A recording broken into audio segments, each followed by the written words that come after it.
episode 302, Ironman Canada with professional triathlete Jodie Roberson. Welcome to the pursuit of the perfect race.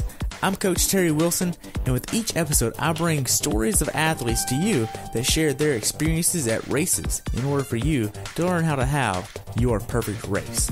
We will hear stories from athletes of all ages, abilities, and races of all distances. So regardless of where you fit in, there's something in it for you. Thanks for spending some time with me today. Now let the pursuit begin.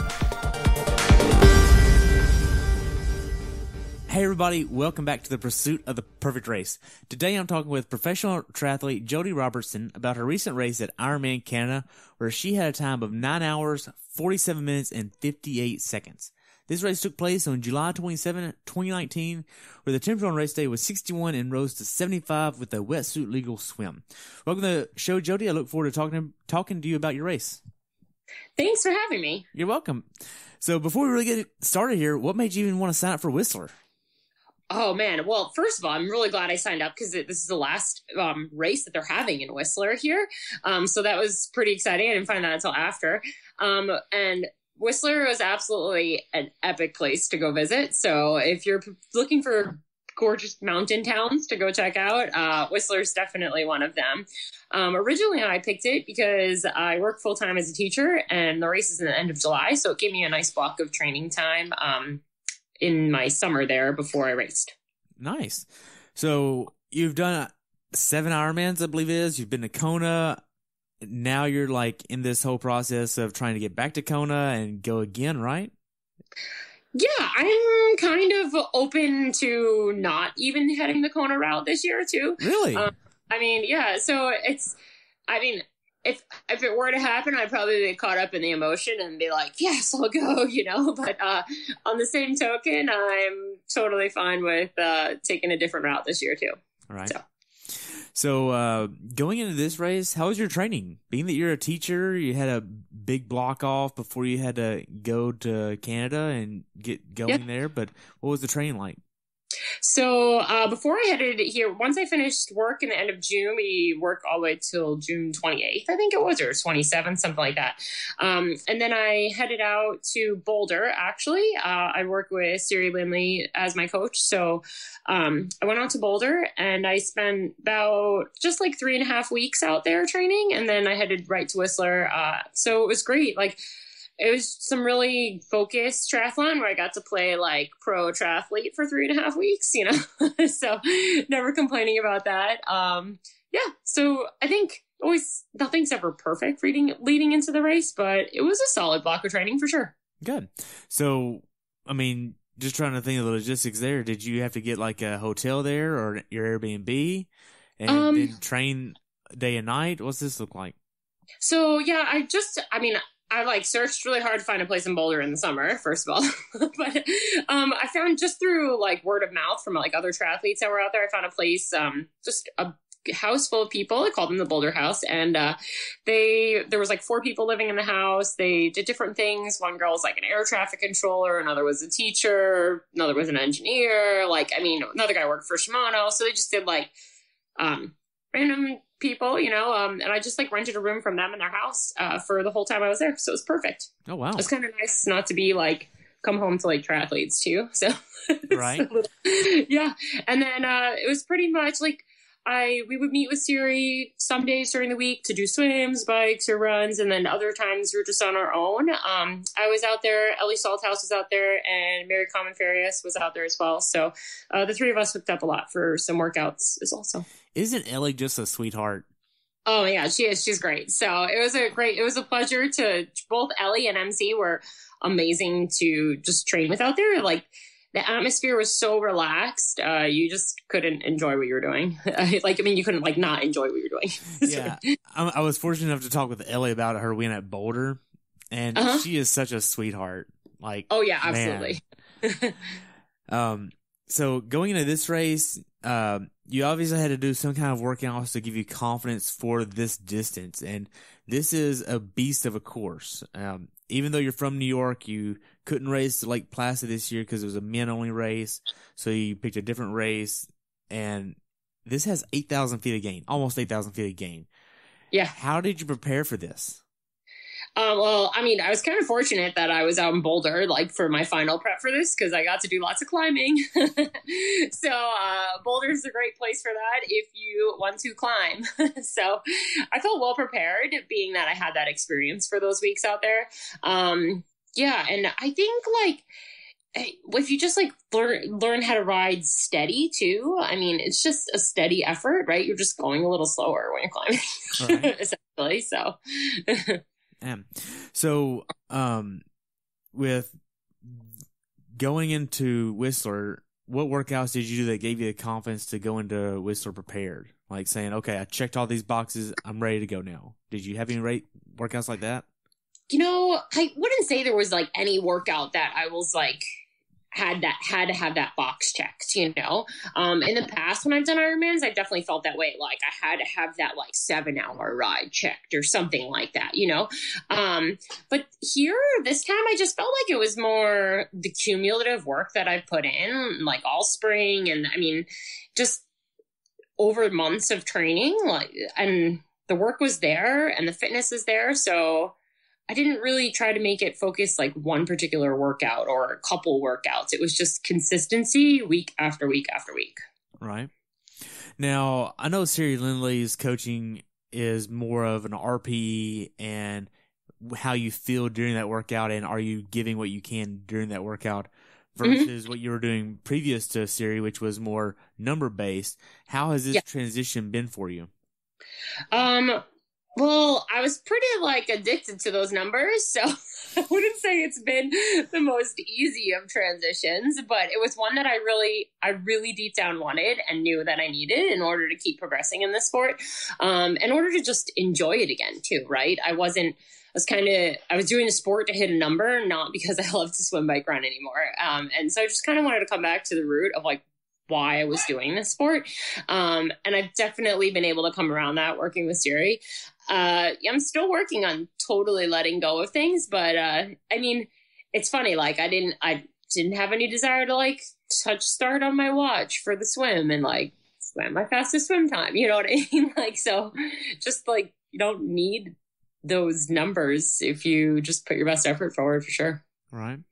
So going into this race, as far as your train goes, I know you hit a 6K swim, maybe even a little bit more than that, 5.5 hours on the bike, and a 2-hour and 10-minute run or so. This was all in the same week, I'm assuming? Honestly, I don't even remember. They were probably within a 10-day period or so like that. Yeah, probably something in there. Okay. So knowing that, thinking of all that time in Boulder that you spent training, you probably trained more than 15 hours a week. Pretty easy. Oh, yeah. But if we kind of go backwards a little bit and think of how you were training whenever you were back in New York working as well, you also have a husband. Yeah. And he has a job. How do you balance life, work, and training all at the same time? Yeah. So I think it's really like important. My husband understands totally I mean, he's also into sports. He's been a runner as well. So, having that understanding of the time that goes into being the best you can be in a sport, from your husband from my husband has been huge for me. It's because I have a lot of support there for sure. Without that, I couldn't do half what I do, I think. And then the rest is just like planning ahead. I mean, it was great when I was in Boulder to be able to just sleep in and get up whenever I wanted, but I mean, the reality is most of the time you're up by 4 a.m. and, workouts in before work. I have a great job where like I can get workouts in before I go to work. I can go to work, teach, and come home and get another workout in. So like kind of leaves me a block of time. I don't have any real big blocks. I have done like a 4-hour ride before work, but that's kind of like crunching it a little bit. It makes for a really early morning.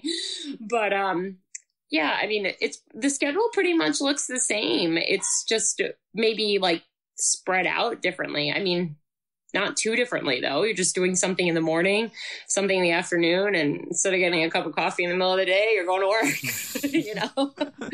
work. Man, so thinking of what you're eating on a day-to-day basis, your appetite has to be through the roof because you're always working out, you're always on the go, whether teaching, working out or sleeping, like all this takes a lot of energy. What does your day-to-day meals look like? Do you meal prep? Do you have a staple that you eat every day? What's this look like? Yeah, we definitely do a lot of meal prep stuff, like for the week. Like there's a lot of veggies and stuff like cut up for the whole week before the week starts, so you can just like grab and go. We do a lot of smoothies and like shakes and stuff. So typically like the night before is like make shakes for the next day, throw them in the fridge, and then like kind of ready to roll. And then like at night, it's always quick and easy stuff. When we come home from work, we're big like quick throw eggs in the pan and roast vegetables in the oven because they don't require any attention or effort, you know. I mean, so we're pretty boring when it comes to like work days, just because that's all we've got time for. Yeah, but quick something that cooks quick on the top of the stove for a protein, and vegetables in the oven to roast, and then we're eating, and that's it. Okay. So, whenever you're training going into this build, even when you're up in New York working, what does a normal work week look like for you? Because you have to train, you're training quite a bit. You're not just training 10 hours a week. You're actually training quite a bit more than that. Mm-hmm. What does this look like with this integrated into your life? Yeah, like, so, like, a typical week, I mean, is, like, I work Monday through Friday, and I have to be at work by, like, 8:40, so I typically need to leave my house by 8, which means I need to be done working. I try to work backwards from, like, when my work time starts, you know? So I need to be, like, done doing whatever I'm doing at 7:50. We don't leave much time to get ready. It's 10 minutes to get ready, 10 minutes to shower and get dressed, so better be quick. But, yeah, so it's, like, whatever the workout is before, I mean, I just kind of, like, work backwards what time I have to get up, whether it's 3, 4, 4:30 in the morning. I mean, sometimes it's a swim in the morning, sometimes it's a bike, sometimes it's a run, sometimes there's 2, you know. But typically my morning is anything from, like, the longest I've done in the morning is a 4-hour ride. And then, I mean, it could be as quick as like a hour swim in the morning too. The most you've done in the morning before you go to work is a 4-hour ride. Did I hear that right? Yeah. Mm-hmm. Yeah. So that means like up at 3 and then like on your bike by 3:50 and then 3:50 or 3:15? 3:50. And then just ride for 4 hours straight and then 10-minute shower and then to work. So that's like the most I've ever done in the morning. And that's not like a typical. That's like once a month I can pull that off, you know. But I mean, then I'm like, and then you work, and then I work until 3:35, and then I'm typically home by like 4:15. So yeah, I typically can start something by like 4:30 in the afternoon, and then whatever that is, and then eat quick, prep stuff, food while you're eating for the next day, and they do it all over again. I mean, I do try to get 8 hours of sleep, so like I try to balance like whatever time I go to bed at night, just to make sure that like I get the 8 hours before I get in the morning. So sleep is the one thing that may move left or right to accommodate the more sleep, but you're going to get that sleep no matter what. So it's always shifting to, if you wake up at 3 or 3:15, you know, okay, I need to be in bed by X time to get that 8 hours. Yeah. Mm-hmm. Yeah. Yeah. So, and I mean, and typically it can work out pretty well with that. You know, like sometimes if I have an afternoon swim, like if I had to be up by like 3 the next day or whatever, I typically might have like a swim the night before, and I'll just hit the pool on the way home, come home, be home by like 6, and then quick eat dinner in bed by 7:15. But everything's pretty much like juxtaposed between like an hour and a half or so, you know, pretty much stay within that kind of time. So yeah, that's what's kind of worked for me, is being like a little flexible with like those 2 times so that I can get the sleep in. Okay. Now, if we kind of take a look at this from a time management point of view, how do you manage your time so efficiently? Because, I mean, it seems like your time management skills are like on point when it comes to this. Yeah. I mean, you have to. I think like when I'm at work, I do my work, and I work. Like I do I mean, as a teacher, I do like all my lesson prep and everything. Like I'm a music teacher, so I don't really have like test grades. So I will take that as an advantage. Like I teach like elementary music, like kindergarten and first grade. So oh my gosh, you're the fun person. Yeah. So it's fun. We do like it's like it's kind of crazy because you're just like, I mean, you're jumping around and dancing around and like, I mean, jumping around all day, you know? But it's great. I love it. And the kids are wonderful. So, but yeah, I mean, from that perspective, like I'm doing all my planning and like all my school stuff, like during the school day. So like when I have preps, when I have lunch, like it's like a working lunch, a working prep, you know, everything is definitely like the time, if I have time between classes or in the beginning, end of the day, like it's all just kind of check those boxes. So like all your work's done, you leave and work is done. Okay. Kind of thing. That's what worked for me in that respect, that I can kind of, I'm fortunate. I've been teaching for, I guess this will be my like 12th year teaching. So, wow. So I've been teaching for a while, that I kind of have like some things in my arsenal that like make that prep kind of easier on that end, that I can get out and get what I want to get done in the afternoon. Right. Now, with all this training, say you have an hour and a half bike ride in the morning. Yeah. Maybe even a runoff, depending on how that works. I'm not sure. Go to work for 8 hours, then that's a 40-minute commute. You have a normal day at work. How many times do you get to the afternoon workout and you're like, I don't really care about getting in the pool today. I don't want to put those goggles on, and I don't want to get in that water. Like, there's got to be days where you're just totally. Like, I'm over this. Nope, not doing it. How do you get past those? Yeah, so I will definitely admit I have the afternoon coffee for sure. It is a great assistant in the afternoon. So yeah, I mean, but there's definitely days that I don't want to go do the afternoon thing or whatever it is, you know. Sometimes, like if I have a swim in the afternoon, sometimes it helps just like coordinate with a friend or something. If I have somebody else who I know can like meet up in the afternoon, it like kind of leaves you like, you have to go then, you know? So, my husband's a great help when I have to come home. He's like, go get on your bike. Like, you know, so it's just, I mean, you just have to, I think having people in your corner who will like hold you accountable when you are like, oh, the last thing I feel like doing, you know, is going out to work out. One thing I like doing is actually getting my harder workout. If I have a harder set or a harder workout, I like doing it in the morning. I'm just more of a morning person. It works well for me. And I kind of like my afternoon to be not the heavier part of the training. I'd rather in the morning. So that's sometimes what I try to do, just to make sure I get like the real quality in the morning. And then if I'm tired in the afternoon, it's just like log the time. Right. Now, whenever you're on the bike or running, are you listening to music, or are you hardcore and you're just like zoning out and doing the work? So yeah, there's definitely music. There's definitely times too where I just have like sometimes if I have just an easy aerobic ride, I mean, I'll put some like junk TV on, you know. Junk TV? Like The Bachelor? Yeah. No, I don't watch The Bachelor. I do watch it, but it has to be totally mindless. So like, well, we don't even have a TV actually in our house. So it's just like whatever I know. We don't have a TV in your house. We don't have time for TV. That's the reason we're organized here. So we just watch on our laptops, right? But we don't even subscribe to TV. So I'm very fortunate that my parents subscribe to TV and I've hijacked their passwords.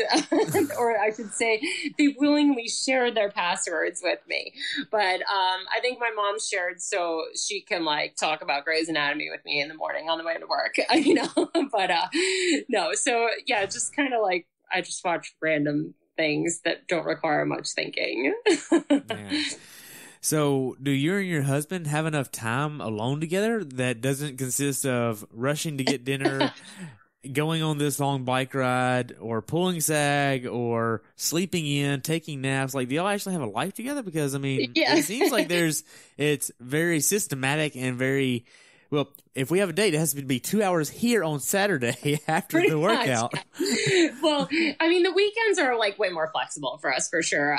Like we do go to church on Sundays. Like that's like kind of one of our things that we're like non-negotiable on, like a time together, you know. So there's definitely like we do a family dinner on Sunday too. So there are definite like family time stuff that's like in there that's concrete, and days that are just for family, you know. But yeah, so I think it's important to like block that in too and have that on your schedule. I mean, the weekday we're both super swamped with work and stuff. So we do sit down. One of our things that we do is we do sit down at the table with dinner every night with one another. So irregardless, that happens every night. That's pretty awesome. Even though it's just the two of us. That's just like dinner and there's nothing else there, you know, like just conversation. No phones. Get off your phone. No phones. Yeah. We are both culprits of bringing them to the table, though. So we have to hold each other accountable for that. Yes. So as a pro, I mean, social media is becoming more and more important for pros and influencers. How has this been for you, seeing this evolve over the last few years? You know what? Like with a full-time job, I mean, there's definitely, I feel like there's been there's like this external, but it's not really, it's your own like I guess it's more of an internal pressure, right? That you put on yourself to like post social media and do this and do that, you know? But honestly, it just doesn't appeal. I'm not a huge fan. I just don't have the time. It can be a great resource. Absolutely. And has lots of positives to it, but I'm all about putting something forward that's quality, right? And I need to put my time into producing quality training so I can produce quality races. So I haven't really put too much time into it because if I did, I'd want a decent block of time that would produce something I'd be proud of on there. Right. So, yeah. So talk about the fun stuff here. When did you actually book your lodging and travel and the logistics for this race, as far as airfare, where you're going to stay, what's this going to look like as far as getting to Canada, because you have to worry about getting your bike there in one piece. When did you book all that, and what does that look like? Yeah, so let's see. I probably booked most everything. I don't remember exactly, but probably May, June is when I booked everything, like for sure. I always kind of wait a little bit just to make sure plans don't change and whatnot. But yeah, so probably May, June is when I booked everything. Since I was flying to Boulder, I flew to Boulder with my bike and training wheels. And then I was flying right from Boulder to Whistler. Or Vancouver, actually, and then driving up from Vancouver to Whistler. So I sent my race wheels with Tri-Bike Transport. That way I didn't have to bring with me 2 sets of wheels. So that's how I got all my wheels there. I just broke down and traveled with my bike. The airlines have been getting a little better on bike fees, so that's been nice. It's been a nice little reward. American is like $75 now, I think. Oh, I paid just a second bag fee on American. Oh my gosh! In Chattanooga, I know. Air Canada was great too, and some of them though you have to watch if your bike box is a little overweight, because they will charge you an overweight fee in addition to the second bag fee. But it doesn't really I've looked at most of them. It doesn't typically end up being more than a bike fee, if that makes sense. It does. Traveling with your bike always comes at a little bit of a cost for sure. Right. What kind of bike box do you have? I have this Tri-for-All one, actually. I just got it. I used to have a Trico, and then one of the straps broke on the Trico, and now I'm riding disc brake wheels. So I had to take the disc brakes off when I packed it in the Trico box. And with this Tri-for-All one, I was able to leave the disc brakes on, and I was also able to leave the derailleur on too, so the rear derailleur. So those are kind of nice aspects of it. So that's the bike box that I've been using, but it's a little heavy, so it's heavier than the Trico, so that's a negative to it. But yeah, it's worked well for me, and my bike's traveled safely, so I'm not complaining. Okay. So you're traveling from Boulder up to Vancouver, getting a rental car, then going up to Whistler. Yes. What day did you get this on, and did you have any issues with the travel there? So I traveled on Monday before the race, since I had the time to. I met a friend of mine. My friend Jeff he lives in upstate New York, and he was racing the 70.3. So he met me in Vancouver and kind of agreed to help me out with everything for the week. And he also had a friend from high school who lived right on the run course in Whistler. And she had a basement that had 2 bedrooms. That works. It was fabulous. So we're really great to Steph and Matt for hosting us all week. So so Jeff and I met in Vancouver. We both flew there. My bike didn't come at first. So What do you mean it didn't come at first? Apparently it was staying in Boulder a little longer. So it came within 24 hours though, and they delivered it up to where we were in Whistler. So it really was like a non-issue. Jeff was great about that. He handled all like the phone calls and getting my bike in the middle of the night for me so I could sleep. So I appreciated it. That's a trooper. It totally was. So it was great. It was great to have somebody to travel with. Jeff also did all the driving, so I'm not complaining. So definitely have a friend to travel with when you're going to a race, and it makes life a little easier. So we traveled in on Monday, and then we had like kind of the whole week to settle in, do workouts, and kind of get prepped and stuff. So that was really nice to have that luxury. When I work, typically I'm flying in on a Friday and racing on Sunday. So I know the experience of the opposite end too. Right. So you get there on Monday, you have plenty of time to get acclimated, see the course, get used to the course, maybe even ride and drive some of the course. What was your first thoughts of this course? This is a lot of gain, and it's almost like this big, like X, or almost like an X or like a big Y. What did you think of this course? Oh, I mean, I think your first impression, even though it's a very challenging course, is, oh my gosh, this place is gorgeous. So, and I definitely use that on race day too, to keep going sometimes. I mean, as much as it had a lot of climbing, it was just a beautiful place to race. So I feel for me, that beauty was able to definitely overcome the challenges. And I mean, I kind of like doing these super challenging courses, right? I mean, it's not about racing a fast time. It's just about like your best effort and seeing what that can produce on that course. Right. So going into this race, you check in on that Friday. How is the athlete village here in comparison to other races? You've done other races, Texas, Kona, even a few times. What was this like? Yeah, I mean, what's nice about, this village is like there's a lot of mountain biking and a huge summer like tourism like scene as well. So it wasn't just Ironman athletes in like the center of town there. There was a lot of like mountain bikers and just a plethora of people. So it was kind of a little bit more relaxed. In one of the more relaxed events I've been to, in essence, is like that wasn't the only thing happening there that weekend.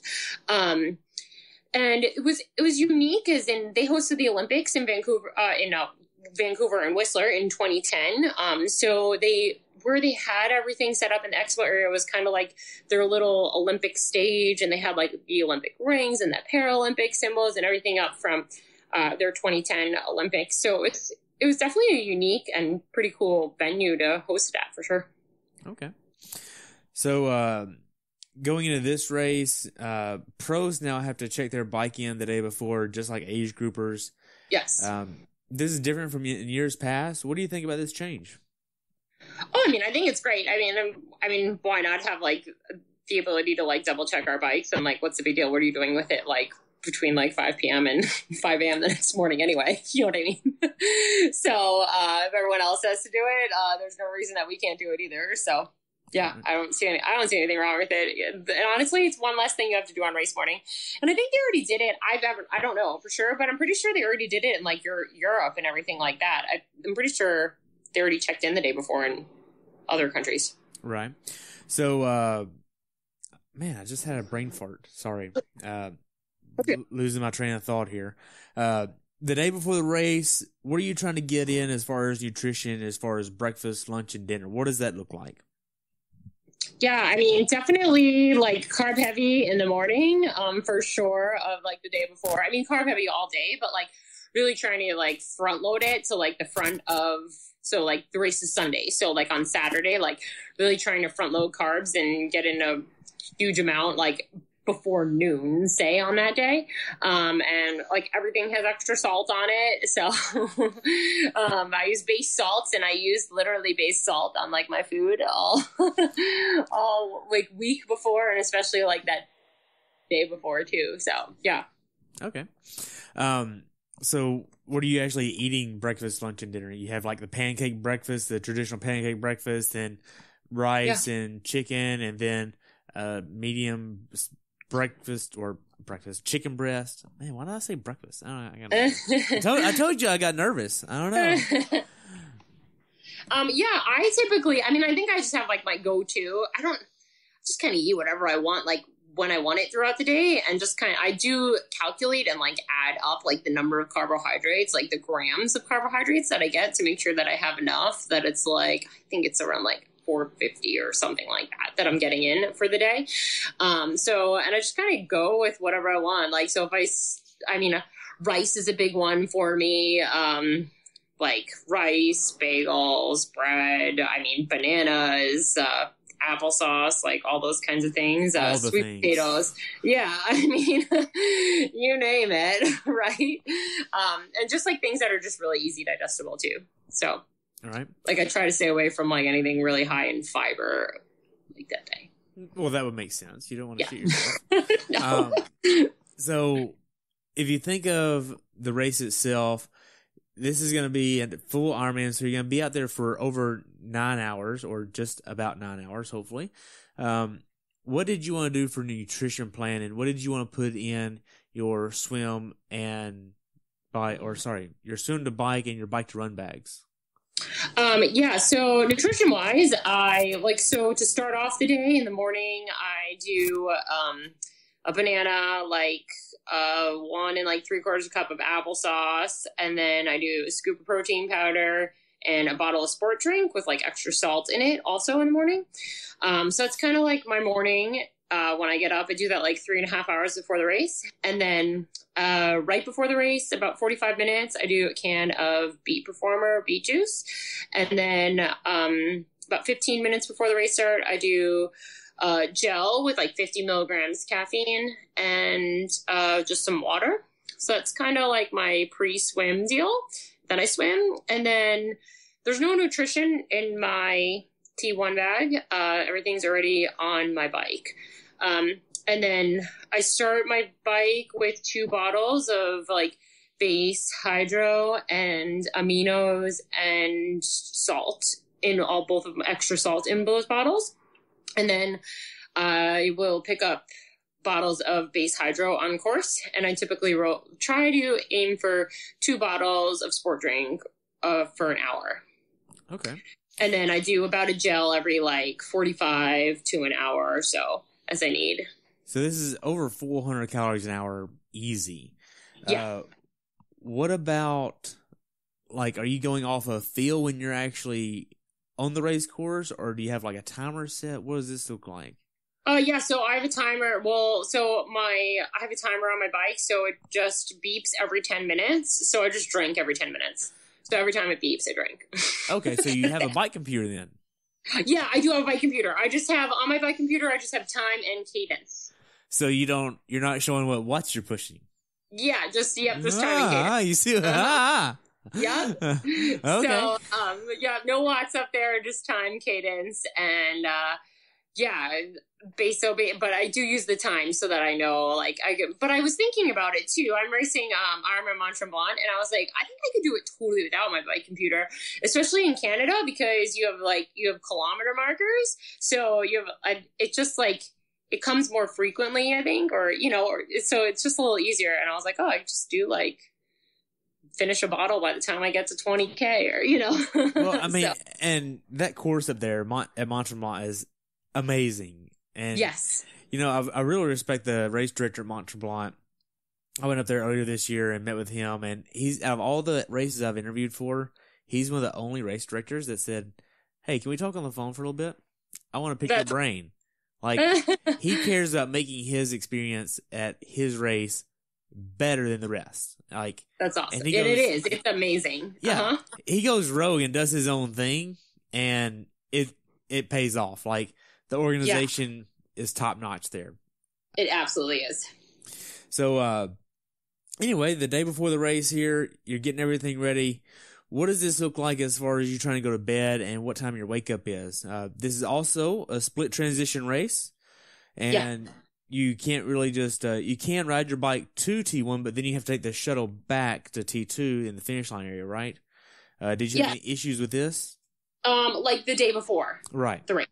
So I rode my bike out to T2 to drop it off, or T1, excuse me, to drop it off. And then you're supposed to take the shuttle back, but we just waited to ride our bikes until like the road was reopened, and then my parents just picked us up. So yeah, we kind of rolled that way. That way we could avoid the waiting online for a shuttle or whatever. You rolled that way. I see what you did there. Yeah. Yeah. And then, so that wasn't really an issue at all in the morning. We just got there on race day. We got there early in the morning to T1 and like dropped bags. You couldn't put any food in your nutrition bags or whatever. So like my T2 bag for the run that had like nutrition in it, like had gels and salt and stuff, that had to be put in like the morning of the race because of the bears up there. You couldn't leave any food in bags or on your bike or anything. So that all had to be done race morning. But yeah, so it was pretty smooth. We just got there pretty early race morning, and we were on the first shuttle up to T1. So it's good. Okay. So backing up just a touch here, what time did you go to bed on the day before the race, and what time did you wake up on race day? Yeah, so I went to bed at 5:15. What? The day before, on Saturday. Well, so what? It worked out great. This is over 300 interviews. 300 interviews. 5:15 has never that's early. Like that's beyond early. Like I've heard like 7. I don't even think I heard anything 6:30. Yeah. No, 5:15. Yeah, well, I went that's to a new record. Well, I think we were up like I don't even remember. I guess it was probably like. Was it? I mean, the race started really early. We started at 5:50. Right. So essentially, I wanted to eat breakfast by 2:50. Or no, it was 2:20. I wanted to eat breakfast by because it was 3.5 hours before it was 2:20. So I got up at 2:15. So 5:15 gave me like 9 hours. And I essentially gave myself so if I go to bed at 5:15, that means I'm in bed reading at 5:15, and then lights are off probably 5:30, just kind of thing. But I actually was really fortunate. The people who stayed, this is I typically go to bed around that time, the race night before race. But this is one of my easiest ones to go to sleep because the people we were staying with, they have this room and it had no windows. So when you shut the door, it was pitch black. So, I mean, as soon as I shut the door and turned off the lights, I was asleep. It was awesome. That is amazing because it was amazing. When I went to Mont Blanc setting point 3, I think the sun set at 9:30. Oh, yeah, it's crazy. It's oh my gosh, is it ever gonna set? And then you wake up in the morning at 4 and it's already sunrise outside. You're like, what? Yeah. What's going on out there? The days are so long. They are. And I almost wonder if sometimes, and I think some of them have blackout curtains and things like that. Sleeping mask. Sleep mask. Yeah. Yeah. So definitely I think just make it as dark as possible and then trick your body into going to sleep. Man. So you get up on race morning at, what did you say, 2:15? I got up at 2:15. Yeah. I'm pretty sure that's when I got up. Yeah. So you got breakfast. Did you get coffee? Yes, I did have coffee in the morning. Mm-hmm. Okay. Yeah. So what else are you having for breakfast? Just what I said before. So just that bottle of sport drink, applesauce, banana, and a scoop of protein powder. Okay. So, you get up, get breakfast, you get your kid on. What was your mindset going into this race? You know some of the competitors here. You have Kelsey Withrow, Heather Wortell. I mean, you have Jen and Ed here racing. I mean, all of these are good names to be racing against. Yeah. Oh, absolutely. What was this like going, okay, I'm going to be racing against some of the best, and you already have an Ironman win under your belt. This is top notch here. What was your mindset?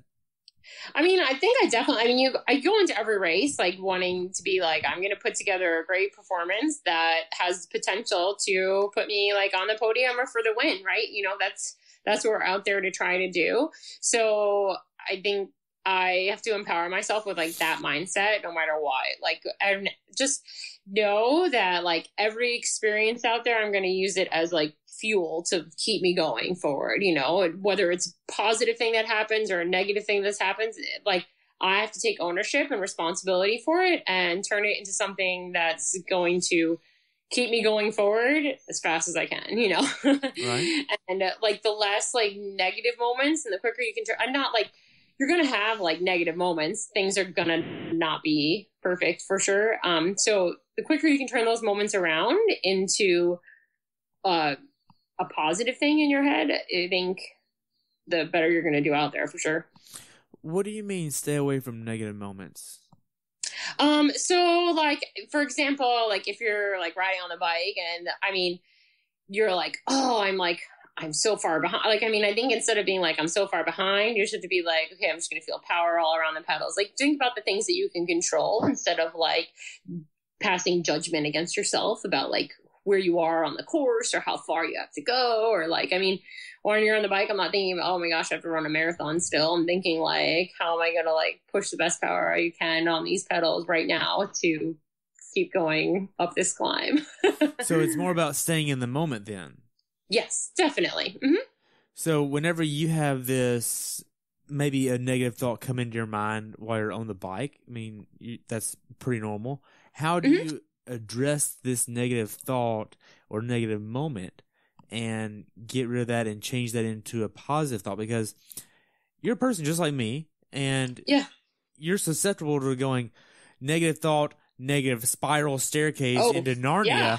And now then all of a sudden, like, you might as well just DNF. Like, totally. Like, because it's that close. Like, it can happen. How do you stop that and address that head on and get away from that? I think you just have to, like, not allow it, right? Like, you have to choose, like, you have a choice. You decide, like, what you're going to do and what actions you're going to take out there. Like, so you can take the action to, like, have a pity party and, like, play into those thoughts, right? Or you can take the action out there and decide, like, okay, I'm going to just keep fueling, right? I'm going to get to the next aid station. I'm going to, you know, so, like, the things that you can do and the questions that you ask yourself that are going to, like, instead of like, why can't I do this? You know, like, what can I do to get myself to feel better, essentially, right? You know, like whatever the issue is of that negative thought that's like spiraling you out, you know? Have you ever been told that it's a fueling issue if you have negative thoughts? I definitely have had people say that, like, it definitely, you will lose concentration and focus, right? If you, like, say, don't have the proper nutrients, or you're not, like, you don't have sodium or potassium, or, you know, like, if you're, like, have an imbalance in, like, nutrients out there. So that could definitely be an issue. But I think sometimes it's just, like, I mean, if you in training all the time, it's like, it's what you do on a daily basis, right? That's what you're going to create out there. Like, if every day you get into your training and you're like, oh, like I'm just not good at riding. I'm not good at doing climbs. Like, well, guess what? You're racing. You're going to think the same thoughts. You're not good at climbing, you know? So figure out what you are good at and figure out the questions that are going to, like, create magic on race day, right? Because you're the one who asks the questions of yourself. So it's like all those questions, like, find a way with those questions to create something positive out there. And it doesn't mean that you're going to create a race win every time, right? You know, but it could mean that you're going to get to the finish line when on a day that was pretty tough, you know? Right. So you really almost have to have a mantra that talks to your why on course. What is your why? I mean, I think it's ever changing, right? I mean, but I do have I feel like I'm very fortunate, like, in the situation I'm in with, like, working and school and everything like that. I mean, like, just the other day, like, I came home after being away. I'm like, I go to the pool, and who's the first thing I see is, like, one of my students at the pool. You know what I mean? They're, like, so excited to see me. Like, they just finished up their swim. I'm going for my swim, you know? So, like, I mean, I have those kids, like, and as much as like they're not watching me every day, like I know that I can inspire them to chase their dreams and like go after what they believe and do something they think they couldn't do before. So I have that connection, like even when I'm working, even more like on a daily basis, right? But even still, like even over the summer when I'm not working, that's always present. Like if things got rough out there, like during the race too, you think about like those people. Like I think about like my husband who invested so much time, like let me go away for like a month to put in all this training. Like, I mean, it's not just me racing out there, it's like us racing out there. So, right. Yeah. So it seems like inspiring others to chase their dreams is important to you. Yeah, absolutely. Mm-hmm. Why is that so important to you? I think it creates growth in you as a person, right? And when you grow as a person, I think you become a more fulfilled person. So I think anything that can push your limits and cause you to grow will give you fulfillment in life. And to see that in people, I think creates a lot of joy, right? So, yeah, I think that's like the ultimate goal of like inspiring people is to encourage them to grow and become fulfilled and share that joy with others. Man, that's pretty powerful. And like, I mean, and honestly, I feel like that's just scratching the surface of it. We could have a whole conversation of that. Like, yeah. Oh, totally. In itself. So, to get back on track here, what was your actual mindset on the day? Because you know who all is going to be there. You know what they're capable of, and you kind of have an idea of where you stand among them with their abilities, and you perceive yourself with them, but you don't want to judge them too much, but you don't want to judge yourself against them either. Yeah. I mean, I think I go into a race like that where there's such high level of competition, as you have to go in there and you respect all those athletes, right? But I also respect myself and know that like I can be up there, I can compete with them. But know that if I want to be like, I have enough respect for them and their ability as well, that if I want to be up there competing for one of those podium spots, I also have to put together a great race myself, you know? Which did I do that to my fullest ability in Whistler? No, I didn't, you know? And so was I really ever in contention for a podium? No, I wasn't, you know, but like that's the reality of it. But I mean, there were good pieces from my day too, for sure. And like, I'll walk away with those good pieces as positive, and I'll walk away with the things that like didn't go so great and be like, okay, what can I fix like immediately right now? Like, and what can we fix long term? So I think you look at those two things and then you just move on to the next one, right? You can't harp on like, my fitness is there, I know I'm capable, and I mean, one of these days it'll totally happen. I'm just going to keep chipping away. All right. So at some point, it seems like you may have had imposter syndrome with being a professional triathlete and feeling worthy enough of being on the podium and being worthy enough to race at this level. How did you overcome that? Yeah, I mean, definitely when I first started the sport, it's kind of strange. Like, I mean, I only did 2 triathlons as an age grouper, and then I got my pro card. So I knew that I wanted, like, people were like, oh, you should just do age grouper for a couple years, like try to go to world championships, win world championships as an age grouper. And that just wasn't why I was in the sport. I knew that like I wanted to race the best in the world out there, and I wanted to see where I could stack up against them, you know? So I think from the very beginning, I believed that I wanted to be with the best of them and that I could race with the best in the world.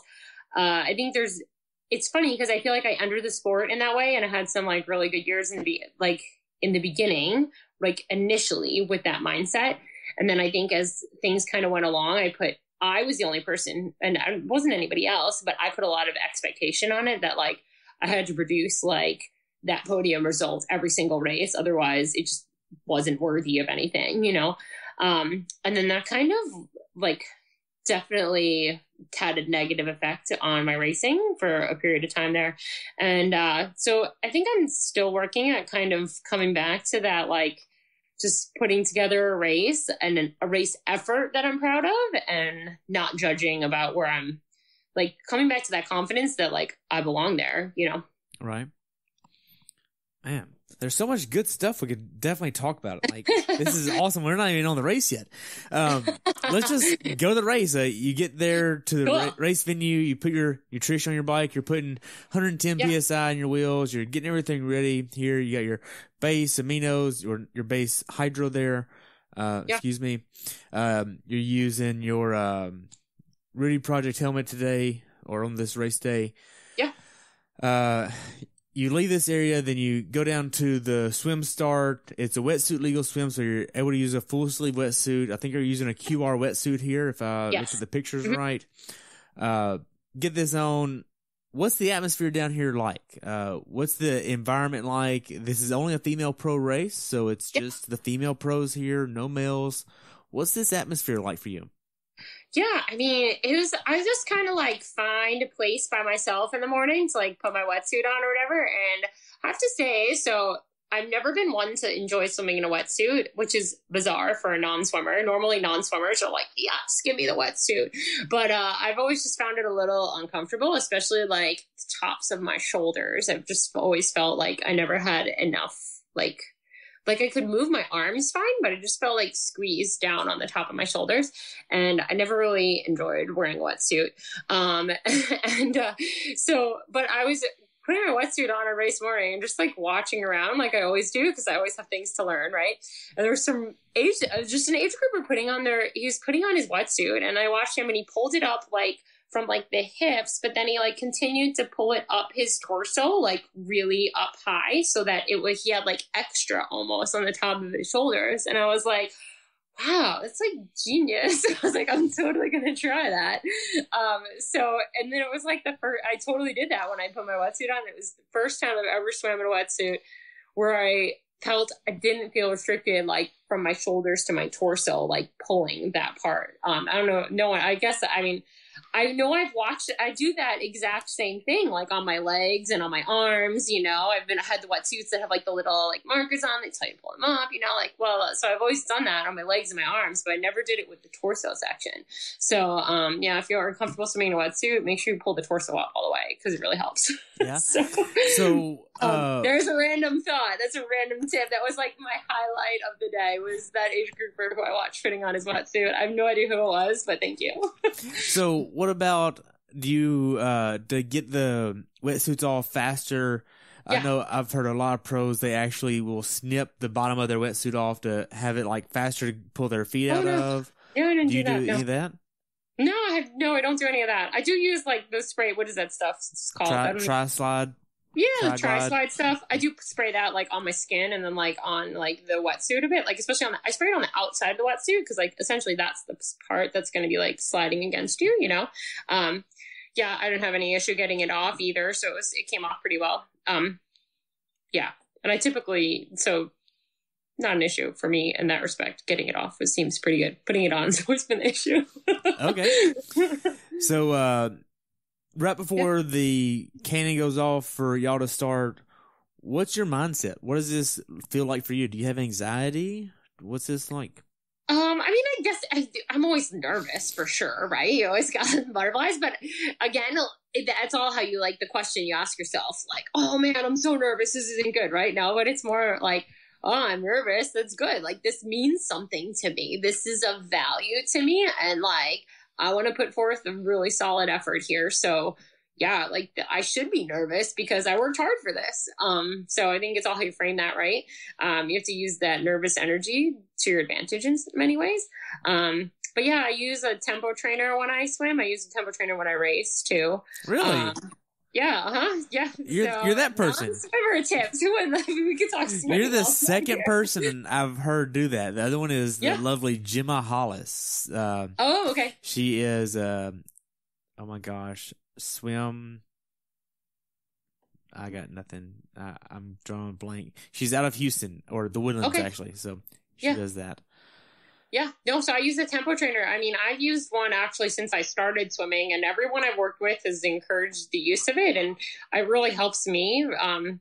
And I've been able to swim like really consistent, especially over the back half of an Ironman with it for sure. So, so that kind of helps too. Like, I mean, a little beep inside your head, the constant. Literally inside your head. Oh yeah, and I'm a musician too, so like to me, it kind of like just brings back like using a metronome. I grew up playing music and using a metronome and like having a beep for hours at a time in a practice room was nothing new. So it's like to me, it's just like when I practiced my flute for hours in a practice room. Oh my goodness. Yeah. Man, well, you have the mental strength to deal with beeping for hours. I don't know if I do or not. That's a little too much for me. Yeah. So, you're using that. Oh, and it's push glide kick. There we go. Push glide kick. Okay. Follow her on Instagram. She is a swimmer, and she has a 25-yard pool in her backyard. Oh, that's awesome. It's heated too. That's great. Yeah, like she has no excuses not to swim. So they fire the cannon, get off swimming. How does the first few hundred yards of the swim go? Are you trying to get in the lead pack, the chase pack? What's this like for you? Yeah, I mean, actually, like in the beginning of this swim, I normally like try to get out as far as I can to like get on feet, right? As best I can, with hopefully someone who swims just a touch faster than me, right? So I kind of looked around, like I knew, like, had an idea of some people like Jen and Ned I've swam with in the past, like some people like that I could like kind of like key off of. So I knew like kind of what to look for there. But in the beginning, like the first 100 meters, I got like kicked in the face and then my goggles had water in them. And like, I know people are like, don't stop and fix them. And I was like, gosh, this is like an hour swim. Like I'm not swimming like this for an hour. I mean, I stopped for like 2 seconds, to fix my goggles. And afterwards I said, I was like, I think was a huge blessing in disguise that I stopped too.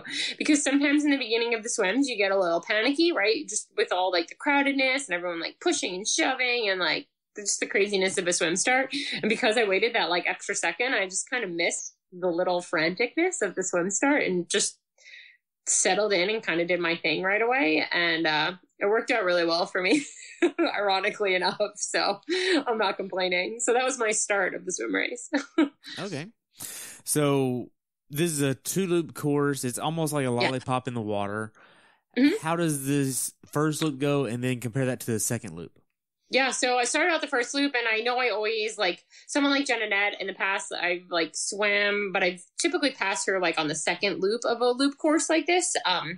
So I caught her by like the first turn buoy, which is pretty quick for me. So I was pretty like stoked about that. It was her and another swimmer, I think it was Naomi, was swimming together.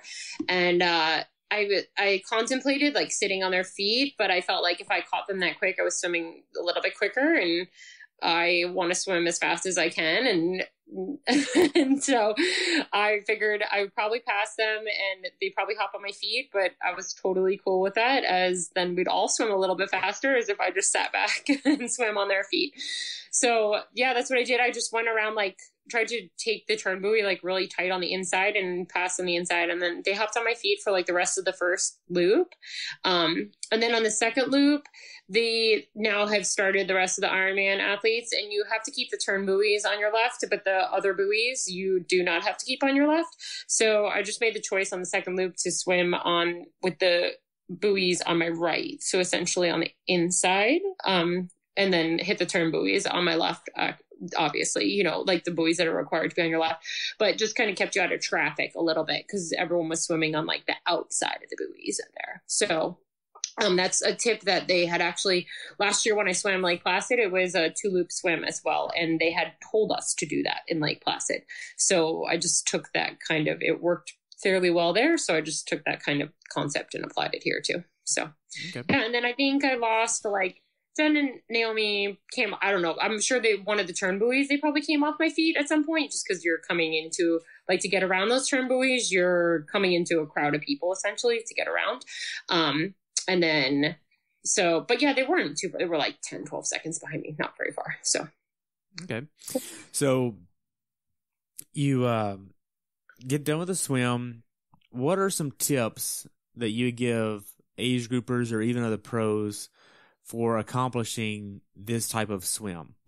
Yeah, well, for me, this was exciting because I've never swam under an hour before. So this was my first time swimming under an hour, and I swam well under an hour. Well, I mean, not well, but like 2 minutes is well under an hour. I understand what you're saying. Like, I got it. And be like, I swear I'm like a 52. I mean, you're not swimming like a 46 or 45, but it's well under an hour. It wasn't 59 minutes and 40 seconds. Yeah. So I'll take almost 2 full minutes under an hour. So, yeah, I mean, I think you just like we did a lot of we changed my swim stroke a lot this year too. And it took time. I think the biggest thing is swimming for somebody who's a non-swimmer is you have to be like open to making changes and like adjusting your swim stroke, but you can't expect those changes to create like instantaneous results, right? Because essentially in changing my swim stroke, I had to build up like different muscles, right? I was using different muscles differently, right? So it was building strength in different muscles to create a more powerful stroke in a different way, right? So I think for just in general, for over time, for anybody who's swimming and looking to improve their swim, like be open to change from somebody who knows open water swimming and how to get fast in open water. Because open water and pool swimming are totally different. While they're a little bit the same, they're definitely a lot different. Oh, absolutely. Yeah. And I think that was one of the really nice things. I started working with Siri in March. And I mean, Siri didn't come from a swim background. And I mean, she learned how to make front pack ITU swims and became a world champion, you know? So and from somebody who didn't, and that kind of, it was really nice to work with somebody who didn't come from a swim background, who put in the time and produced a really good swim, you know, like it's possible. So you don't need to start swimming when you're 5. You can start swimming like me when you're 30. Right. You know, so. Okay. Yeah. So you get done with the swim, you're in T1 for 5 minutes and 5 seconds. Oh my God. Don't even talk about T1. So it's a little long in comparison to others. No, it was like double the time. Okay, so I will explain what happened. Did you take a nap? Apparently. I picked my nose or something, right? No, so I get into T1 and everything was like all good, right? Except I had a visor on my helmet that was like clipped in, and then the visor fell off in the bag, and I made the mistake.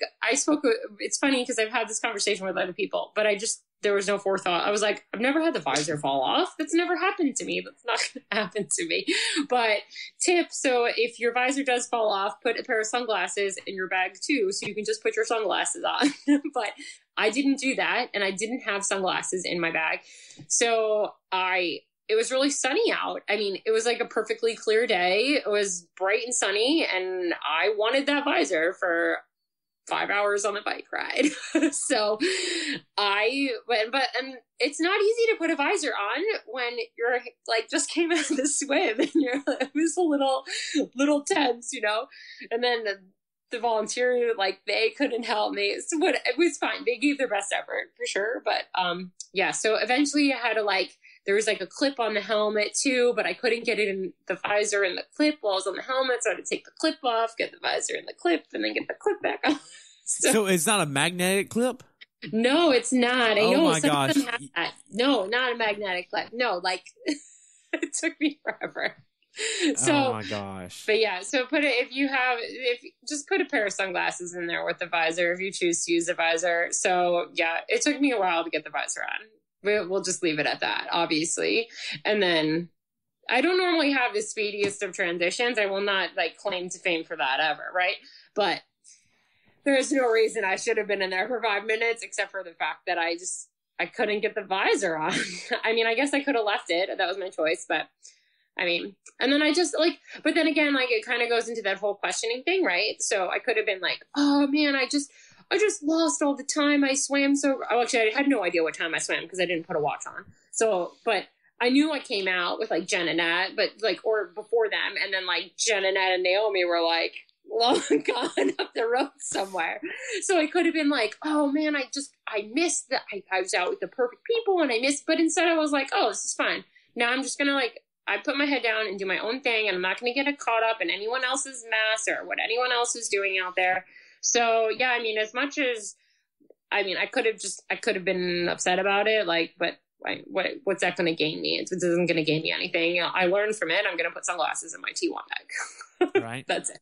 that's it, so it's all done. And then I just put my head down and do my own thing. It was fun. So you get out of T1. Yeah. How does the first few miles of the bike ride go here?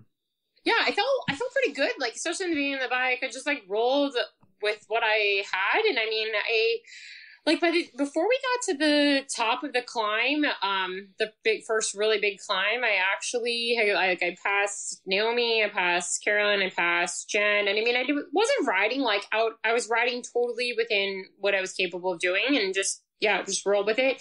I was hydrating and everything. I felt like pretty good. I mean, I was just kind of doing my thing. And then it was like, interesting enough, like Jen and I have very like different like strengths and weaknesses on the bike. Like, I'm a pretty good climber and she's a way better descender, so like then I passed her on the climb and then she passed me on the descent, and then I passed her on the next climb back into town and then she passed me on the descent, you know what I mean? So it's like it's kind of like a little back and forth there. One thing I think, so that was pretty much like the ride was fairly uneventful in that respect. It was like pretty just kind of like doing my own thing, and I passed like the couple people in the beginning, and then I think I passed Mel on the second loop, but like nothing crazy. I didn't have the greatest second half of the ride. I don't know. This is maybe too much information, but I'm not very good at peeing on the bike. So you're not the only one I've interviewed that has trouble with that. Okay, some people can't do it at all. Yeah, so I know I have. Well, I've done it, but apparently I haven't practiced it enough because I was really struggling on this day.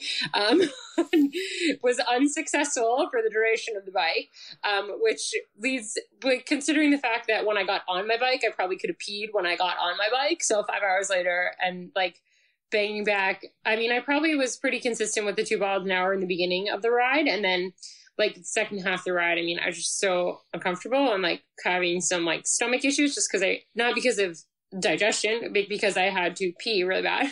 So, I mean, like it's just something I need to fix on my own. Like I need to practice it so that I can do it, So yeah, all I could think about second half of the ride was I really need to get G2 so I can go to the bathroom.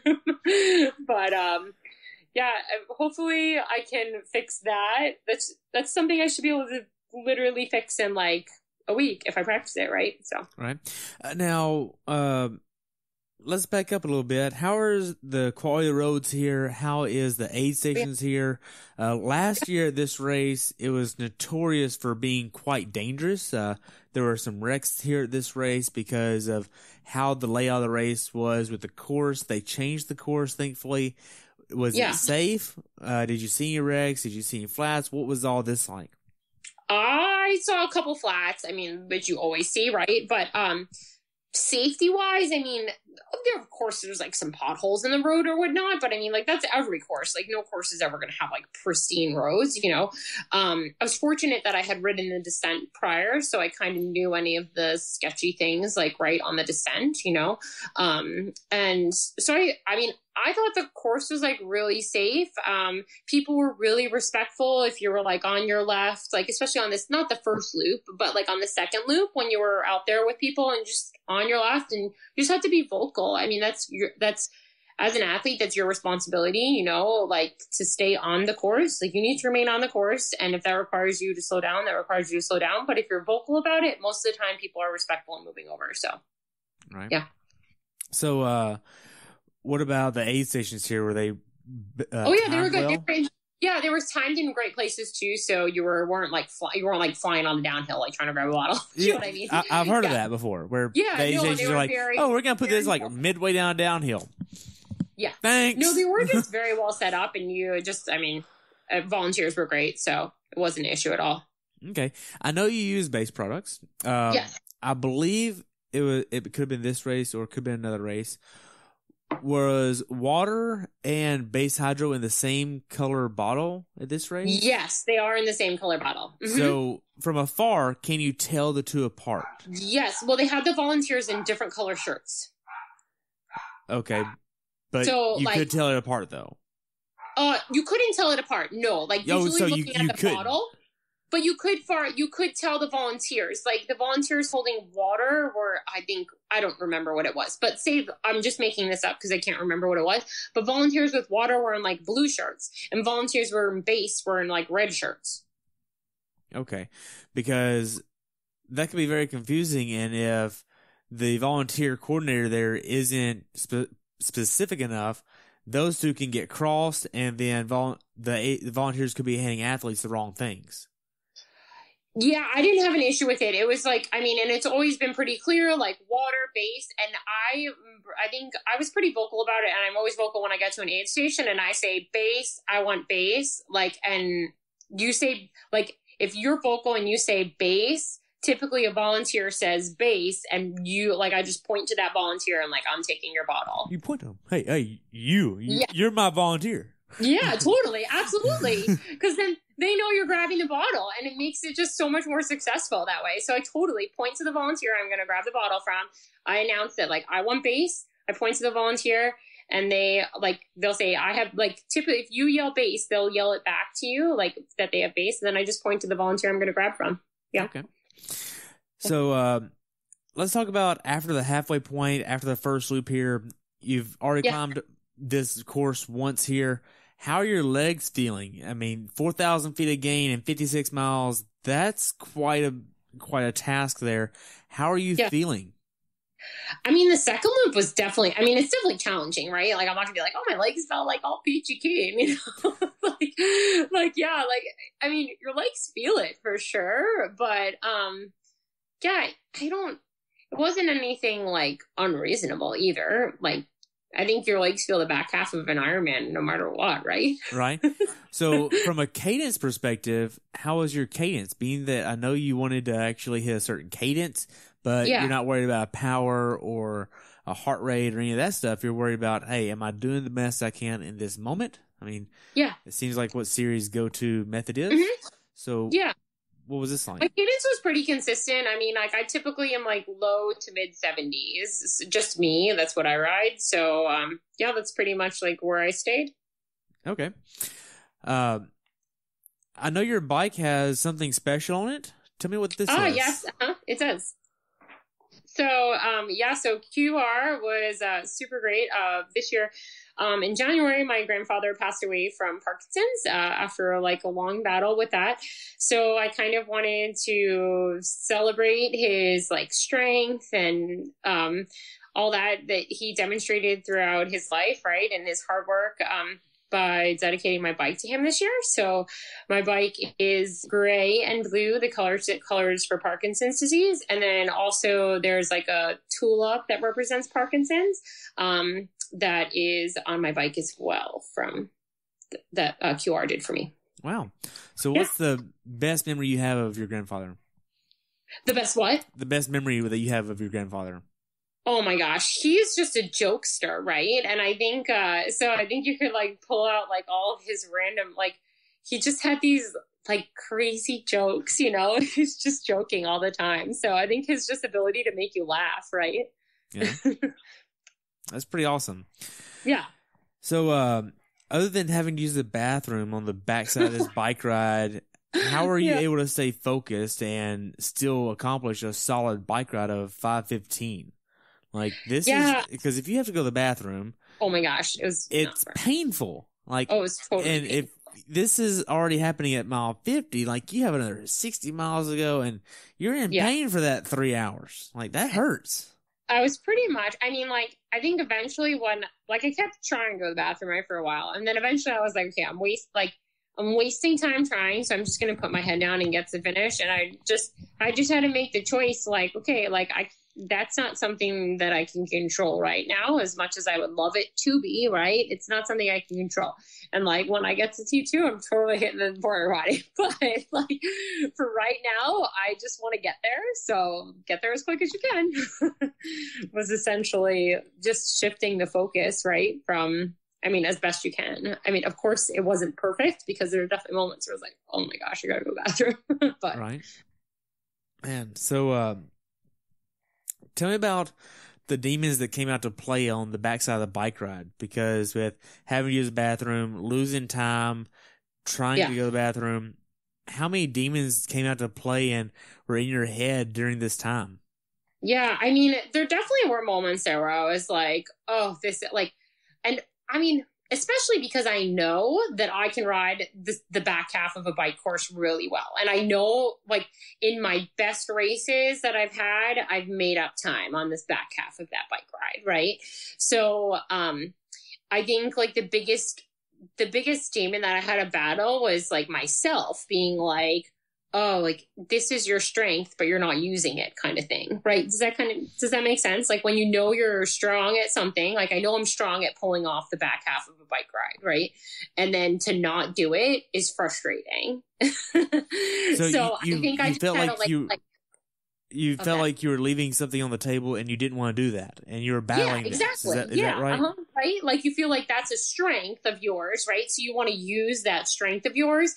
And then when you're, like, not able to use it, like, you have to figure out a way to, like, cope with that, right? Because there's things that are going to come up, and no matter what, like, your strengths are, like, you may not always be able to play all those strength cards on race day, right? Unfortunately, such is life. Right. So it doesn't mean that they don't exist, and it doesn't mean that, like, I can't ride the second half of a bike course, but it doesn't mean I need to, like, it's just a lesson learned. Like, I need to practice peeing on my bike. That's it. Like, I mean, like, what else am I going to say? That's essentially it, you know? Right. I feel like I managed it as best I could. And, yeah, that's what it produced on the day. So as far as the last few miles of the bike ride, or sorry, let me ask something different. The descending here, how confident were you taking these descents? Because some of these are pretty steep, right? They were steep, but they weren't really technical. So I really didn't have an issue with it. And we had ridden it the week before. So I was pretty comfortable with it as well. So yeah, it didn't bother me. And I'm not one for, like, descending. So yeah. Okay. All right. So you get ready to get off the bike. The last, I think, 5K or so is off the highway, and you're twisting and turning through town. Oh, yeah. How is this section Go to the bathroom. for you? It's a long 5K. So I was like, where's the transition area? You know, I actually had no clue where it was, like, to the point where, like, I guess I probably should have scoped this out, like, a little bit better, but there was, like, so much, like, weaving in and out. Like, I was like, it's like, when am I going to get there? You know, like, I felt like you passed the finish line, and once, I don't even know where you went, but I mean, it was fine. It was, like, very well laid out. It was very clear. It wasn't an issue of being clear. I just wasn't clear, like, when I was done, you know? Right. So, like, I had, like, I was like, I think I'm getting close, but I didn't want to take my feet out of my shoes, like, too early and then be, like, pedaling on top of my shoes for, like, 5K either. So, I had, like, one foot out of my shoe, and I was like, oh, there's the dismount line, because I'm not getting my other foot out until I get there, you know? So it's essentially what I did, but it was fun. It came up quick for you. Yeah, like, it came up quicker than I thought. I was like, thought I had more time. Okay. So you get off your bike and you're in T2 for under 3 minutes. It's like you gained this time back. With a bathroom stop that included the porter potties. Okay, now we know women can sit down and multitask in the porta john. So I don't know about this.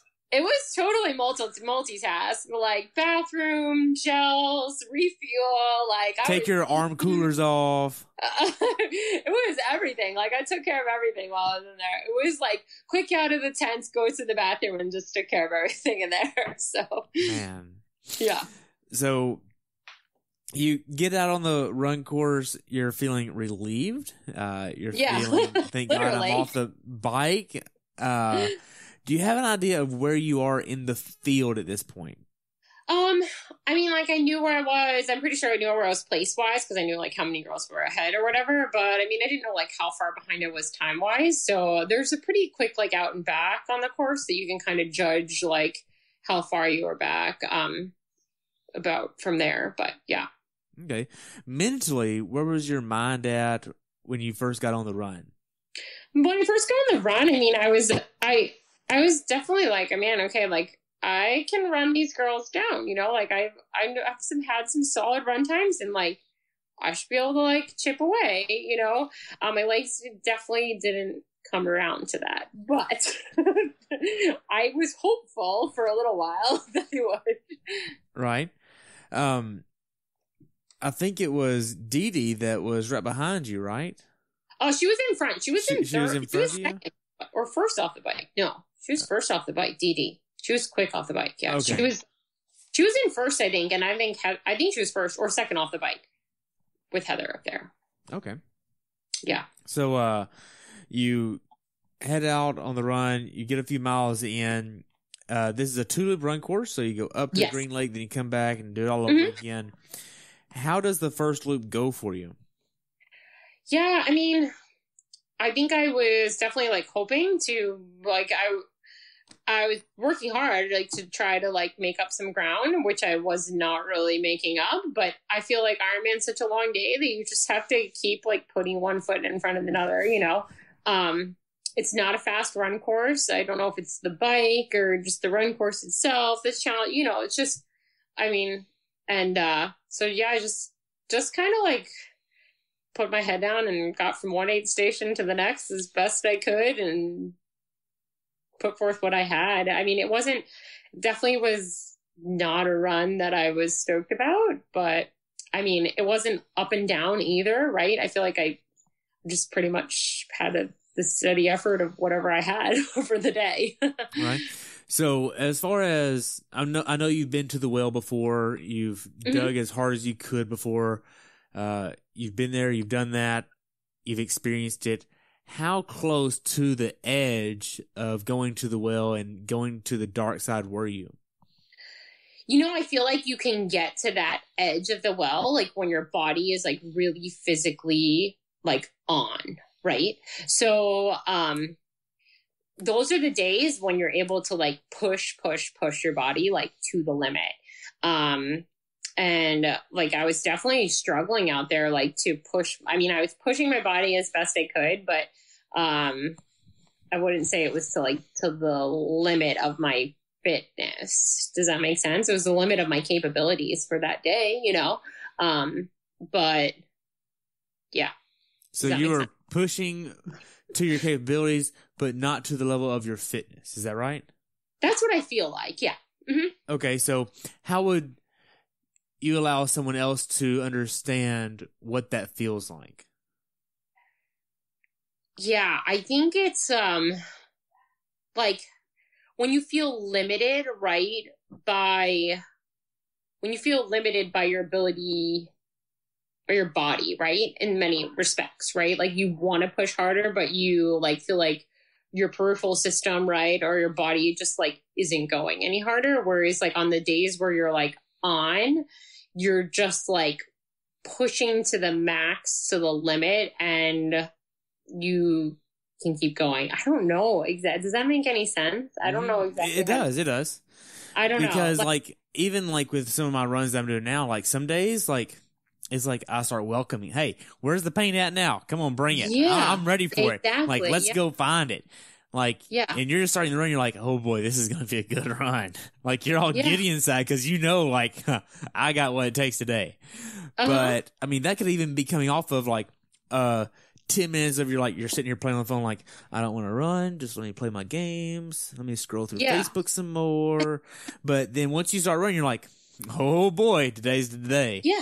But yet other days you're like all stoked to run or stoked for a race, and then you're like, man, I just can't push the gas pedal today. That's it, exactly. It was, that's a great way to describe it. Just like not being able to push the gas pedal, right? Like when you're like, oh, like I want to, right? I really want to, like I want to push more, and like I want to be on right now, you know, but I just wasn't on, right? So with your experience, I know this is your 4th year as a pro. How are you able to push harder whenever you can't push the gas pedal more? Oh man, I looked around a lot, you know, it was pretty there. So it's like, I definitely looked around. On the second loop, I was really fortunate. I had this like, there was an age group girl, and she was like out on her first loop, and she was running like pretty much the pace I was running on my second loop. She was running on her first loop or whatever. And we were kind of like ended up like next to each other, like a little back and forth, you know, and I kind of used her, like none of the pro women were really like I didn't pass anybody. Nobody passed me. Like I spent 26.2 miles or 42K, you know, like not moving like anywhere, like in amongst the professional women. Right. And not really being like close enough to anyone in front of me, not having anyone close enough behind, you know, to use that as a motivation. Like, I mean, yes, obviously I was trying to use it as motivation, but like when someone's like 3 steps in front of you, it's a different motivation than when someone's like 3-4 minutes in front of you. Right. You know, so whenever they're 2 seconds away versus a half mile away. Exactly. When you're like, have to like see them on the out and back to calculate how far away they are. It's a different experience, you know? So, yeah, so I had her on the second loop and I was just like, oh my gosh, thank goodness for you, girl. You are awesome. So yeah, she was great. Did y'all talk? Yeah, we did. We totally did. Where was she was from? She raced Coeur d'Alene, was like her first Ironman. This was like her second Ironman. I was like, girl, she won her age group actually. I can't remember her name. I have to look it up. This is so awful of me. I should have looked it up. I should look it up right now and give her a shout out on this podcast here. She was, I think she was in the like, I think she's in like the 25 category, like that. Oh my gosh. Group. Yeah, she was young. She was a young girl, and she was so ridiculously friendly. So nice girl, and I was stoked that she was out there. So thank you to her. You have to get it all. Let's see if I can find her name. Man, so what was this like for you mentally, being that you weren't able to actually see pros and have that little bit of motivation to catch them? Because mentally, running a marathon in the same place has to be demoralizing. The whole time, I know. Well, you know, I mean, I think it was a little, like, there was a part of it totally that was, like, a little demoralizing. Like, you could let it be demoralizing, right? Because you're like, man, like, running is, like, my thing. Like, I'm gonna crush it. And then you're like, oh, maybe it's not my thing today.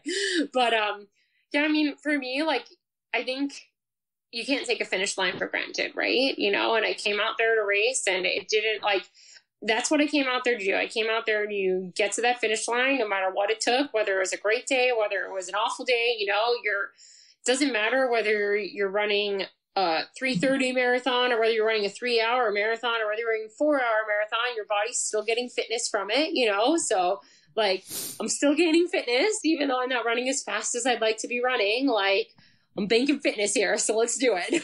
I think those are the things I just tried to like grasp onto, you know? Wow. So, as far as hitting mile 20, usually there's a big wall here people talk about. Did you feel like a drop in or an increase in fitness, a drop in mental stamina at this point, or even between here and mile 23? What was this like? Yeah, you know, I think I pretty much, no, not really. I mean, I did my best to like fuel at every aid station as best as I possibly could. I did like, I definitely was not having a great day. Right. And I was like, I've seen people like walk aid stations, right? You know, like fast runners, like I've seen people run fast, right? And like walk aid stations. So it's like, maybe if I just like walk an aid station and like bang back as much as I possibly can during this aid station. And then like, I'm going to have this like amazing spurt of energy, you know, to run. So I like walked one aid station and then I was like, oh my God, I'm never doing that again. So that was like the worst experience ever. Like not a good choice for me. Like some people make it happen, like walking those aid stations and then they like come flying like crazy out of those aid stations. But that was totally not my jam. That is not your protocol.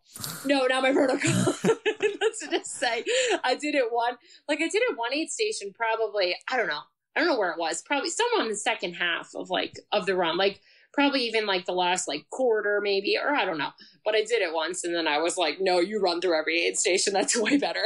So I never did that again. And I won't be doing it again in the future. So what's some advice that you would give first timers or even pros for the marathon of a run? Yeah.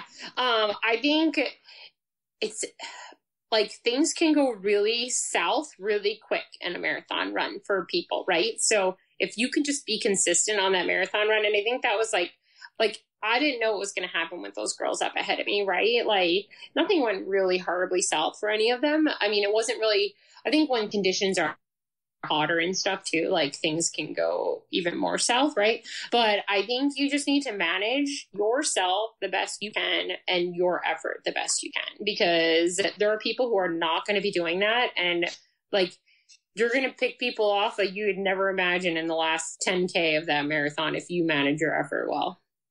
Okay. So the last, I think it's 2-3K of this run, it's very mean and cruel. You see the finish line, then you take a right and go somewhere else, and you come back, then you see it again, then you go somewhere else, and you come back, and then you see it again. And this is all after that pivotal point where you go to the finish or to the second loop. What was this like once you actually took that to the finish? Oh, yeah, I know. It was kind of like the same thing on the bike. I was like, except it took a lot longer this time to come than I thought it would, you know.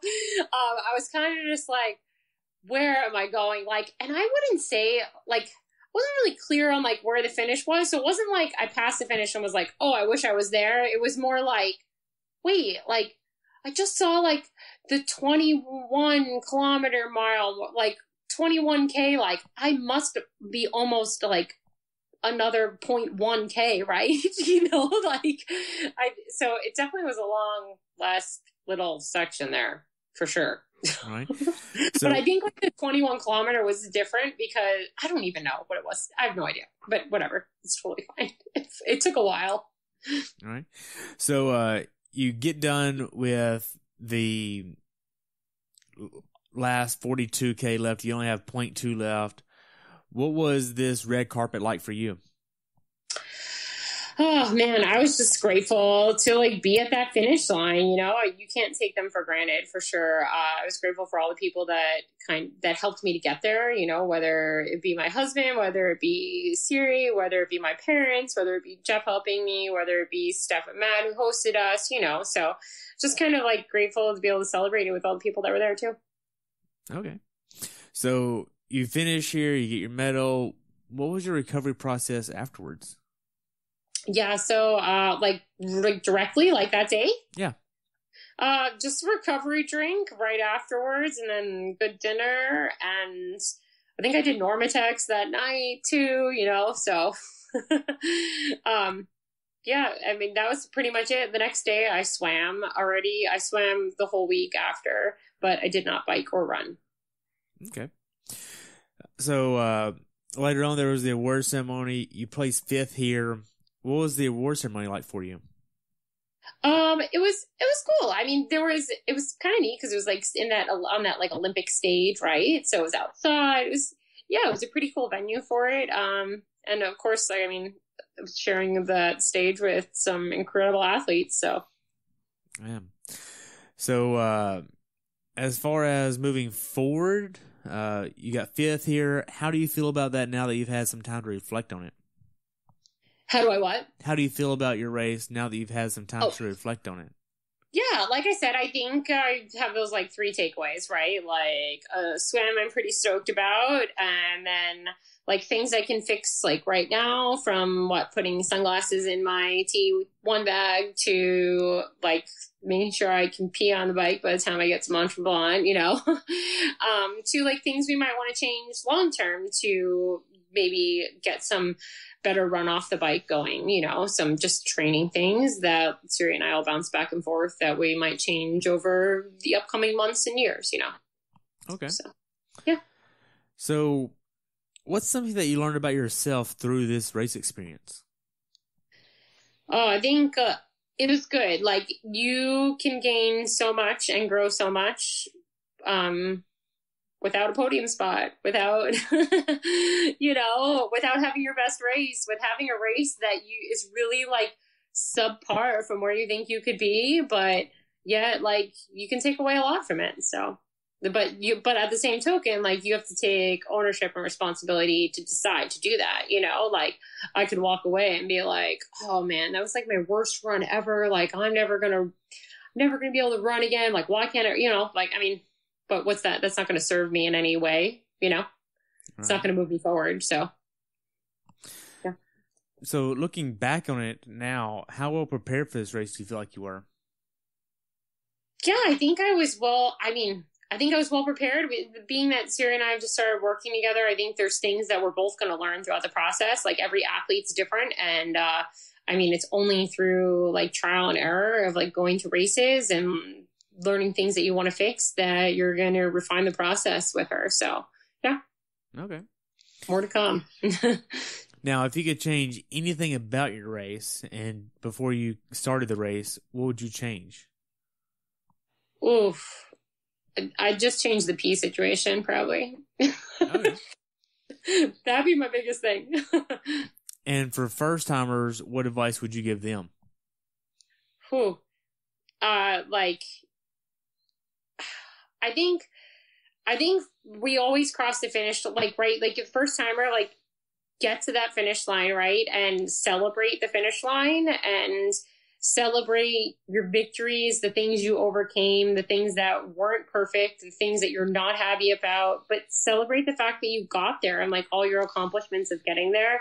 I think too often we cross the finish line and right away we think about like all the things that we messed up, right? Or want to do differently. And not that you can't think of those things, right? Like those things are going to propel you forward as well. But like celebrate a little bit, like that you did it, you know? So don't let go of that thought either. All right. Well, you know, Jodie, we covered a lot about your race here. Do you have anything else you want to add? No, thank you so much for having me. I hope that everyone learned how to put their wetsuit on and we're all good to go now. Yeah. So moving forward, I know you're doing Ironman Mont-Tremblant up there with Dominic Pichet putting on the race up there. What else are you doing this year? That's all I got right now. And then chances are I'll probably take a little break that'll align with my start back to school here how my life goes. And then, then we'll figure out the schedule from there. Okay. But nothing on the calendar yet, so we'll see. So what are you planning on doing next year? Are you going to go back to Texas? Whew, I haven't thought that far, that's for sure. Oh, come on. I don't know. You know, it'll really depend whatever I can get to with work. So, yeah. Right. So, what races are on your bucket list? Being that you've done Kona, you've done Whistler, one of the most beautiful courses out there. What races are on your bucket list? Oh, you know what race I really would like to go back to Lake Placid, actually. I raced there last year, and it's kind of like the closest thing to a hometown race for me. So, yeah, I really would like to go back to Lake Placid. That one's on my bucket list. So why don't you go back next year? I don't know. I don't know what it'll be next year. If it'll be women's pro, men's if pro. the rotation is true, I mean, then I'll probably work out that I'll be there. But yeah, so we'll see. If it's an option, I will be there for sure. Okay. So, how can people follow you? And I know you have some sponsors you would like to thank as well. Yeah, so you can check me out on Instagram, Twitter. Instagram's Jodie Roberson Triathlete. Twitter's JoRo_RunTri. And so a huge shout out to have a great slew of sponsors this year that have helped me out. QR is my wetsuit bike sponsor. Clean Nutrition, Base Performance, and Juice Performer helped me with my nutrition there. And Wadi Inc. does all my kits, and Rudy Project for my sunglasses and helmets. So check those guys out too for some great support. Awesome. So, Jodie, I only have one more question for you, and that's, what's your definition of a perfect race? Oof. I think I'm learning that there is no perfect race. So for me, the perfect race is your ability to overcome those obstacles perfectly out there. That's the perfect race. What do you mean? Like your ability to to have not the perfect race, but create it into one, right? Essentially, because you're not going to have the perfect race, but it's what you do in those moments, and the actions you decide to take in those moments that will create a perfect race for you personally. So, wow. Well, Jodie, I just want to say thank you again for spending some time with me today. I've enjoyed this conversation, and I wish you the best at Mont-Tremblant. Thank you. Me too. Thanks for having me. You're welcome. You have a good day, okay? You too. Bye. Thanks for tuning in today. I hope you were able to learn something from today's episode. If you enjoyed the show, please take a minute to leave a review on iTunes or share it with a friend. Be sure to subscribe so you never miss an episode. If you'd like to see pictures from this athlete's race, learn more about who I am, what I'm doing, or be on the show yourself to share your story, check out my website at CoachTerryWilson.com. Until next time, continue the pursuit.